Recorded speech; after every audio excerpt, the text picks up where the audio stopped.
Bank Nifty ஸ்கேல்பிங்கு 190 எடுத்திருக்கிறோம். 190 எடுத்திருக்கோம். இங்கே ப்ரீவியஸ் ரெசிஸ்டன்ஸ்க்கு மேலே இப்போ சேலஞ்ச் பண்ணனால இந்த ட்ரேட் நம்ம இனிஷியேட் பண்ணியிருக்கோம்.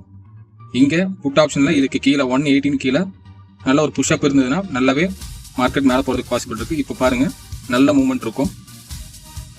ஸோ 207 போயிருக்கு. ஸோ 190 எடுத்தது 207, 212. ஸோ இந்த ரெசிஸ்டன்ட் லெவலில் 217. நல்ல ஒரு புஷ்அப் இருக்குன்னு பார்க்கலாம்.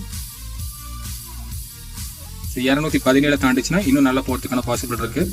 கீழே நமக்கு இந்த லெவல் வந்திருக்கு. ஸோ 217, 221, ஸோ 221, 223 நல்லாவே இப்போ சேலஞ்ச் பண்ணுறாங்க. ஓகே, சரி இன்னொரு 3 பாயிண்ட் வந்து நம்ம க்ளோஸ் பண்ணிக்கலாம். சரி ஓகே, நான் க்ளோஸ் பண்ணிட்டேன் இந்த லெவலில்.